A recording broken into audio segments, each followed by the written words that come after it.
Dahulu kala, ketika umat Islam baru dibimbing oleh Rasulullah Shallallahu Alaihi Wasallam, ada perintah suci yang turun, bukan hanya untuk menguatkan iman, tapi juga untuk menjaga persaudaraan di antara manusia. Perintah itu bernama zakat. Zakat bukan sekadar memberi. Zakat adalah pembersih jiwa, penyuci harta, dan tanda syukur kepada Allah. Zakat menjadi jembatan kasih antara yang berpunya dengan yang tidak punya, agar tidak ada jarak, agar tidak ada kesenjangan, agar umat ini tetap berdiri kokoh sebagai satu tubuh. Zakat fitrah diwajibkan atas setiap muslim menjelang datangnya Hari Raya Idul Fitri. Ia bukan berupa uang atau harta mewah, tapi makanan pokok, gandum, kurma, beras, atau sejenisnya.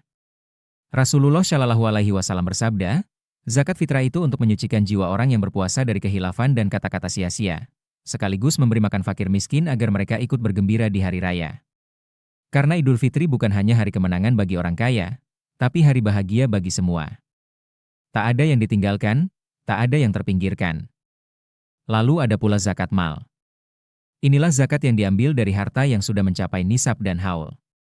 Dari emas, perak, uang, hasil perdagangan, hasil bumi, ternak, hingga investasi. Harta yang ditimbun tanpa zakat hanya menjadi beban, tapi harta yang dikeluarkan zakatnya justru bertambah keberkahannya.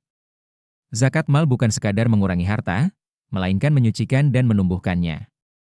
Allah Ta'ala bahkan telah menetapkan 8 golongan penerima zakat, asnaf, dalam Al-Quran, agar tak seorang pun dari mereka terabaikan. Pertama, fakir. Orang yang hampir tidak punya apa-apa, hidupnya serba kekurangan. Kedua, miskin. Mereka yang punya sesuatu, tapi tidak mencukupi kebutuhan hidupnya.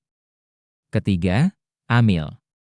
Orang-orang yang mengelola zakat, agar penyalurannya tepat dan bermanfaat. Keempat, mu'alaf. Hati yang baru tersentuh hidayah Islam, agar mereka mantap dalam iman. Kelima, rikab.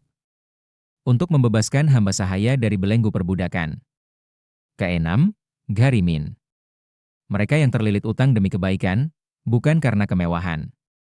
Ketujuh, fisabilillah. Mereka yang berjuang di jalan Allah, menjaga agama dan umat. Kedelapan, ibnu sabil. Musafir yang kehabisan bekal dalam perjalanan. Inilah wajah zakat, menolong, menguatkan, dan menyatukan. Zakat bukan sekadar kewajiban, tapi bukti nyata bahwa Islam adalah agama kepedulian. Ia membersihkan harta, menenangkan jiwa, dan menyalakan cahaya kasih di tengah umat.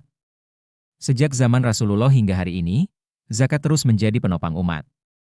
Setiap kali seseorang menunaikannya, sesungguhnya ia sedang menanam kebaikan yang tak akan hilang, hingga hari akhir kelak. Maka, janganlah kita menunda zakat. Karena di balik harta yang kita keluarkan, ada senyum anak yatim yang kembali ceria, ada fakir miskin yang bisa tidur kenyang, ada musafir yang bisa melanjutkan perjalanan, ada hati yang kembali teguh dalam iman. Itulah rahasia zakat. Ia bukan sekadar angka dan hitungan, tapi cahaya yang menghubungkan manusia dengan Tuhannya, dan manusia dengan sesamanya.